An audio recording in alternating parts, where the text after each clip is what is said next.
Assalamualaikum warahmatullahi wabarakatuh. Perkenalkan, nama saya Kusnul Aulia Fitri, NIM 102119018 dari kelas SMA semester 5 angkatan 2019. Saya akan menjelaskan pembahasan tentang analisis studi kasus muamalah perspektif kompilasi hukum ekonomi syariah. Kasus yang saya ambil, kasus muamalah pada syirkah dalam sistem bagi hasil di perbankan syariah. Yang saya bahas di sini ada 4. Yang pertama, deskripsi kasus. Yang kedua, manfaat syirkah. Yang ketiga, teori umum. Yang keempat, penerapan teori tersebut dalam kasus. Selanjutnya, deskripsi kasus. Bank Sumatera Utara merupakan salah satu kesatuan usaha ekonomi yang berfungsi menyelenggarakan kepentingan masyarakat guna meningkatkan derajat hidup masyarakat, juga sebagai salah satu sarana pokok utama pertumbuhan ekonomi di bidang perbankan. Bank Sumatera Utara merupakan bank non-devisa yang kantor pusatnya di Jalan Imam Bonjol nomor 18 Medan. Bank Sumatera Utara adalah bank yang dapat diandalkan untuk membantu dan mendorong pertumbuhan perekonomian dan pembangunan daerah di segala bidang, serta sebagai salah satu sumber pendapatan daerah dalam rangka peningkatan taraf hidup rakyat dan mengelola dana pemerintahan dan masyarakat secara profesional didasarkan pada prinsip-prinsip compliance. Kegiatan operasional Bank Sumatera Utara Syariah Brigjen Katamso sama dengan kegiatan operasional pada bank umumnya. Secara sederhana, bank diartikan sebagai lembaga keuangan yang kegiatan usahanya adalah menghimpun dana dari masyarakat dan menyalurkan dana tersebut ke masyarakat serta memberikan jasa-jasa bank lainnya. Bank Sumatera Utara dalam menjalankan tugasnya sebagai lembaga keuangan, kegiatan bank sehari-hari tidak akan terlepas dari bidang keuangan. Kegiatan pihak perbankan secara sederhana dapat kita katakan sebagai tempat melayani segala kebutuhan masyarakat. Selanjutnya, pada poin kedua, manfaat adanya syirkah. Syirkah mengandung manfaat yang sangat besar, baik bagi pelakunya maupun bagi masyarakat luas. Di sini ada 4 manfaat adanya syirkah. Yang pertama, terkumpulnya modal dengan jumlah yang sangat besar, sehingga dapat digunakan untuk mengadakan pekerjaan-pekerjaan besar pula. Yang kedua, dapat memperlancar laju perkembangan ekonomi makro, terciptanya lapangan pekerjaan yang lebih luas dan mandiri. Terjalinnya rasa persaudaraan di antara sesama pemegang modal dan mitra kerja yang lain. Pemikiran untuk memajukan perusahaan menjadi lebih banyak karena berasal dari banyak orang. Pada poin ketiga, teori umum yang digunakan dalam kompilasi hukum ekonomi syariah. Pada pengertian syirkah, secara bahasa, syirkah berarti al-ikhtilat atau percampuran atau persekutuan, dua hal atau lebih, sehingga masing-masing sulit dibedakan. Sehingga persekutuan hak milik atau syirkah usaha dalam kamus hukum musyarakah berarti serikat dagang, kongsi, perseroan, dan persekutuan. Syirkah menurut kompilasi hukum ekonomi syariah pasal 20 ayat 3 adalah kerjasama antara dua orang atau lebih dalam hal permodalan, keterampilan, atau kepercayaan dalam usaha tertentu dengan pembagian keuntungan berdasarkan nisbah yang disepakati oleh pihak-pihak yang berserikat. Selanjutnya, rukun syirkah ada 3, yakni zigot atau ijab kabul, orang yang berakad, dan objek akad. Zigot atau ijab kabul adalah ungkapan yang keluar dari masing-masing kedua belah pihak yang bertransaksi yang menunjukkan kehendak untuk melaksanakannya. Sedangkan orang yang berakad, yaitu dua belah pihak yang melakukan transaksi, syirkah tidak sah kecuali dengan adanya kedua pihak ini. Selanjutnya, objek akad adalah modal dan pekerjaan yaitu modal pokok syarikah. Ini bisa berupa harta ataupun pekerjaan. Pada syarat syirkah ada 5 menurut hukum Islam madhab Syafi'i. Yang pertama, ada barang yang berharga berupa dirham atau dinar. Yang kedua, modal dari kedua belah pihak terlibat syarikah harus sama jenis dan macamnya. Yang ketiga, menggabungkan kedua harta yang dijadikan modal.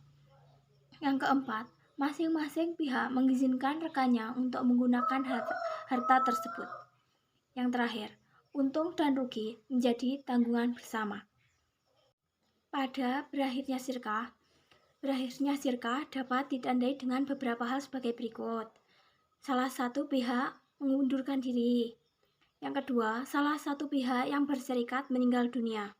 Yang ketiga, salah satu pihak kehilangan kecakapannya dalam bertindak hukum, seperti gila yang sulit disembuhkan.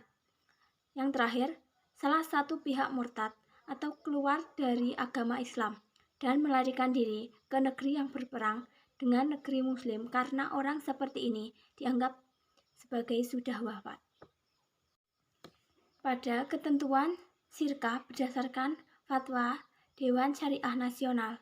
Fatwa Dewan Syariah Nasional nomor 08-DSN-MUI-4-2000 mengatur mengenai pembiayaan musyarakah dengan ketentuan-ketentuan sebagai berikut. Yang pertama, ijab kabul, yang dinyatakan oleh para pihak harus memperhatikan hal-hal sebagai berikut ini. Penawaran dan penerimaan harus secara eksplisit menunjukkan tujuan kontrak atau akad. Penerimaan dari penawaran dilakukan pada saat kontrak dan akad dituangkan secara tertulis. Yang kedua, subjek akad. Para pihak yang berkontrak harus cakap hukum. Yang ketiga, objek akad. Pada musyarakah terdiri dari modal, kerja, keuntungan, dan kerugian. Selanjutnya, dalam pembagian jenis dan macam syirkah dibagi menjadi 2, yakni syirkah al-milk dan syirkah al-uqud. Syirkah al-milk adalah persekutuan 2 orang atau lebih dalam pemilikan suatu barang. Di sini dibagi menjadi 2 macam, yakni ijbariyah dan ikhtiariyah. Selanjutnya, syirkah al-uqud, yaitu perserikatan antara 2 orang atau lebih dalam usaha modal dan keuntungan. Di sini dibagi menjadi 6 macam syirkah. Selanjutnya, pada pembagian syirkah al-milk ada ijbariyah dan ikhtiariyah. Ijbariyah adalah terjadi tanpa adanya kehendak masing-masing pihak, seperti persekutuan di antara ahli waris terhadap harta warisan tertentu sebelum dilakukan pembagian. Selanjutnya, ikhtiariyah.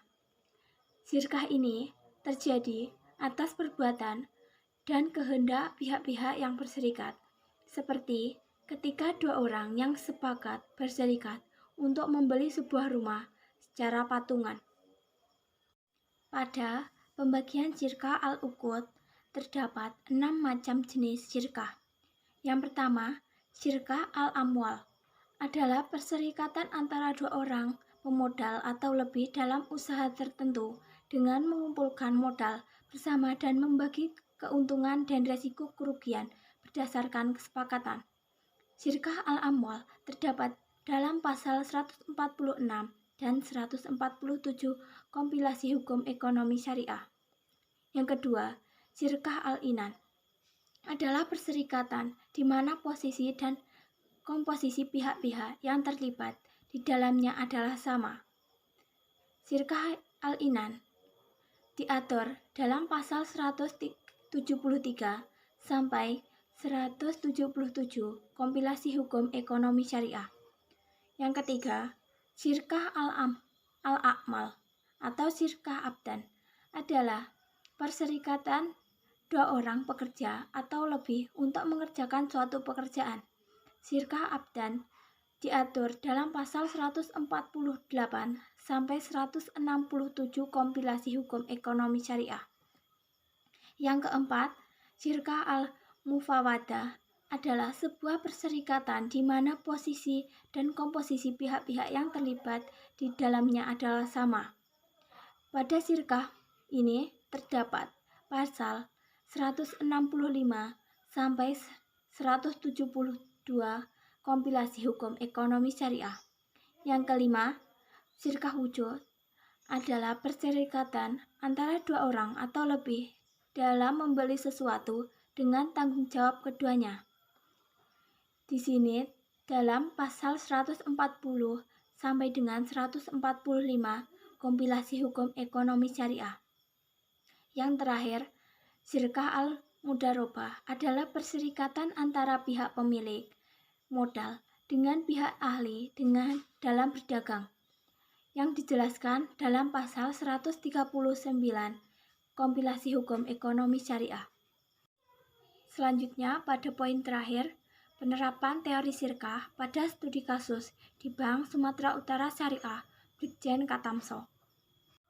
Dalam menerapkan syirkah, Bank Sumatera Utara Syariah, Brigjen Katamso menerapkan syirkah amla yang mengandung pengertian kepemilikan bersama dan keberadaannya muncul apabila dua orang atau lebih orang secara kebetulan memperoleh kepemilikan bersama atas suatu kekayaan tanpa membuat perjanjian kemitraan yang resmi. Misalnya, dua orang yang memperoleh warisan atau menerima pemberian sebidang tanah atau harta kekayaan baik yang dapat atau tidak yang dapat dibagi. Bank Sumatera Utara Syariah Brigjen Katamso menerapkan syirkah al-uqud karena dapat dianggap sebagai kemitraan yang sesungguhnya karena pihak yang bersangkutan secara sukarela berkeinginan untuk membuat suatu perjanjian investasi bersama dan berbagi untung dan resiko. Bank Sumatera Utara Syariah Brigjen Katamso menerapkan akad syirkah karena syirkah menerapkan kerjasama antara kedua belah pihak untuk memberikan kontribusi dana dengan keuntungan dan resiko akan ditanggung bersama sesuai dengan kesepakatan. Selanjutnya, skema pembiayaan musyarakah. Semua modal yang terkumpul dalam proyek musyarakah disatukan dan dikelola bersama. Setiap pemilik modal berhak turut serta dalam menentukan kebijakan usaha yang dijalankan oleh pelaksana proyek. Penerapan akad syirkah pada pembiayaan di Bank Sumatera Utara Syariah Brigjen Katamso dilakukan untuk memanfaatkan sewa barang antara bank dengan nasabah, dan pada akhir masa sewa, maka nasabah wajib membeli barang yang telah disewanya. Yang pertama, nasabah mengisi formulir pembiayaan syirkah. Bank akan melakukan survei lapangan dan melihat bagaimana kondisi rumah yang akan disewakan. Setelah itu, bank dan nasabah bersepakat tentang nisbah masing-masing dari keuntungan yang diperkirakan. Keuntungan bagi setiap pihak harus diketahui dan dinyatakan pada waktu akan disepakati, dan harus dalam bentuk nisbah dari keuntungan sesuai kesepakatan. Yang terakhir, setelah semua persyaratan sudah lengkap, bank akan memproses lebih lanjut. Proses yang bisa ditetapkan berapa lama waktu maksimal sampai pada akhirnya dilakukan pencairan.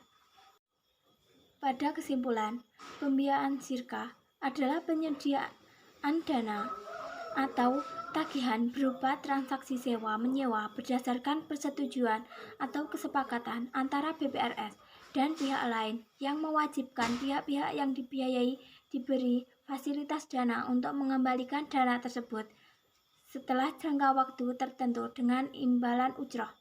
Penerapan akad syirkah pada pembiayaan di Bank Sumatera Utara Syariah Brigjen Katamso dilakukan untuk memanfaatkan sewa barang antara bank dengan nasabah, dan pada akhir masa sewa, maka nasabah wajib membeli barang yang telah disewanya.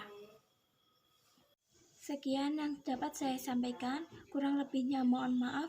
Terima kasih. Wassalamualaikum warahmatullahi wabarakatuh.